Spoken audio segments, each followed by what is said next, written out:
മുഖ്യമന്ത്രി പിണറായി വിജയന്റെ അധ്യക്ഷതയിൽ വയനാട്ടിൽ ഇന്ന് രാവിലെ സർവകക്ഷി യോഗം ചേരും.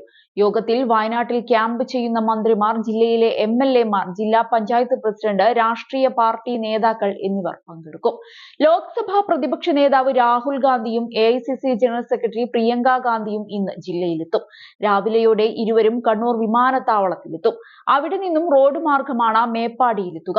ഇരുവരും ദുരിതബാധിത പ്രദേശങ്ങൾ സന്ദർശിക്കും. ദുരന്തത്തിന്റെ രണ്ടാം ദിവസം രാവിലെ മുതൽ പ്രതികൂലമായ കാലാവസ്ഥയെയും മറികടന്നാണ് മുണ്ടക്കൈയിൽ രക്ഷാപ്രവർത്തനം തുടങ്ങിയത്. ആദ്യ ദിവസമെത്തിയ NDRFിലെ 30 അംഗം ടീമുകൾക്ക് പുറമെ വിവിധ സേനാ വിഭാഗങ്ങളിലുള്ളവർ ചൂരൽമലയിൽ എത്തിയിരുന്നു. ഇവരും മുണ്ടക്കൈ രക്ഷാദൌത്യത്തിലേക്ക് അണിനിരന്നു. കൂടാതെ അഗ്നിരക്ഷാസേനയിലെ 100 അംഗ സംഘം മുണ്ടക്കൈയിലെത്തി. ഫോർട്ട് കൊച്ചിയിൽ നിന്നെത്തിയ RFO കെ രജീഷിന്റെ നേതൃത്വത്തിലുള്ള 55 സ്കൂബ ഡൈവിംഗ് ടീമും രക്ഷാപ്രവർത്തനത്തിറങ്ങി. ഇതിനൊപ്പം സന്നദ്ധ പ്രവർത്തകരും അണിനിരന്നതോടെ മുണ്ടക്കൈ രക്ഷാപ്രവർത്തനം ഊർജിതമാക്കി. കോൺക്രീറ്റ് കട്ടർ ഉപയോഗിച്ച് വീടിന്റെ സ്ലാബുകൾ മുറിച്ചുമാറ്റിയും വടം കെട്ടി വലിച്ചുമാറ്റിയും 7ഓളം മൃതദേഹങ്ങളും ഇവിടെ നിന്നും രാവിലെ 11:30യോടെ പുറത്തെടുത്തിരുന്നു.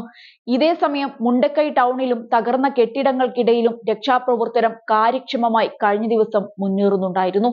വീണ്ടും ഉരുൾപൊട്ടൽ ഭീതി നിറയ്ക്കുന്ന വിധം മലവെള്ളം കുത്തിയൊഴുകുമ്പോഴും രക്ഷാദൌത്യ സന്നാഹങ്ങളെല്ലാം മുണ്ടക്കൈയിൽ ചലിച്ചു. ഉച്ച കഴിഞ്ഞതോടെ പ്രദേശത്ത് കനത്ത മഴ തുടങ്ങിയതോടെ ചൂരൽമലയിൽ ആർമിയുടെ സഹായത്തോടെ ആദ്യമുണ്ടാക്കിയ താൽക്കാലിക പാലത്തിൽ വെള്ളം കയറി തുടങ്ങി. ഇതുവഴിയാണ് 100 കണക്കിന് രക്ഷാപ്രവർത്തകർ മുണ്ടക്കൈയിലേക്ക് പോയിരുന്നത്. വൈകിട്ട് 6ഓടെ ഇതുവഴി സാഹസികമായാണ് രക്ഷാപ്രവർത്തന ദൌത്യത്തിലുള്ളവർക്ക് ആർമിയും പോലീസും ചേർന്ന് സഹായമൊരുക്കിയത്. കനത്ത ഇരുട്ടും മഴയും തുടരുന്നതിനാൽ പിന്നീട് രക്ഷാദൌത്യം ഈ മേഖലയിൽ ശ്രമകരമായിരുന്നു. ആർമി എഞ്ചിനീയറിംഗ് വിഭാഗത്തിന്റെ ബെയിലി പാലം നിർമ്മാണവും ചൂരൽമലയിൽ പുരോഗമിക്കുകയാണ്. ഇതിനായുള്ള സാമഗ്രികൾ കണ്ണൂർ വിമാനത്താവളം വഴി ചൂരൽമലയിലെത്തിച്ചു. ഇന്ന് ഉച്ചയോടെ പാല നിർമ്മാണം പൂർത്തിയാക്കാനാണ് ശ്രമം തുടരുന്നത്. പാലത്തിന്റെ നിർമ്മാണ പ്രവർത്തനങ്ങൾ 85% പൂർത്തിയായതായാണ് റിപ്പോർട്ട്. അതുവഴി കൂടുതൽ JCBയും ഹിറ്റാച്ചിയും അടക്കമുള്ള വാഹനങ്ങൾ മുണ്ടക്കൈയിലേക്ക് എത്താൻ സാധിക്കും. രാത്രി വൈകിയും നിർമ്മാണവുമായി മുന്നോട്ടു പോയതിനാലാണ് പാല നിർമ്മാണം അതിവേഗത്തിൽ പൂർത്തീകരിക്കാനാകുന്നത്. ഭാരം കുറഞ്ഞതും കരുത്തുറ്റതുമായ ഉരുക്കു ഗർഡറുകളും പാനലുകളുമാണ് ബെയിലി പാലം നിർമ്മാണത്തിന് ഉപയോഗിക്കുന്നത്. ഘടകങ്ങൾ കൂട്ടിച്ചേർക്കാൻ പ്രത്യേക ഉപകരണങ്ങൾ വേണ്ട എന്ന പ്രത്യേകതയും ഈ പാലത്തിനുണ്ട്.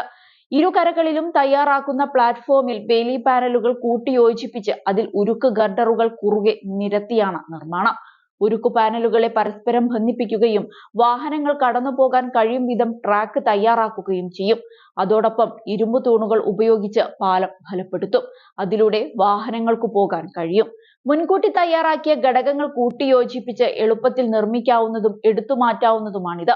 അതേസമയം ഉരുൾപൊട്ടലുണ്ടായ സാഹചര്യത്തിൽ വയനാടിന്റെ വിവിധ ഭാഗങ്ങളിൽ നിന്ന് കൂടുതൽ പേരെ ക്യാമ്പുകളിലേക്ക് മാറ്റിപ്പാർപ്പിച്ചിട്ടുണ്ട്.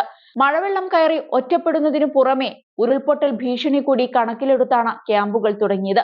8000ഓളം പേർ വിവിധ ക്യാമ്പുകളിൽ ഇപ്പോൾ കഴിയുന്നുണ്ട്.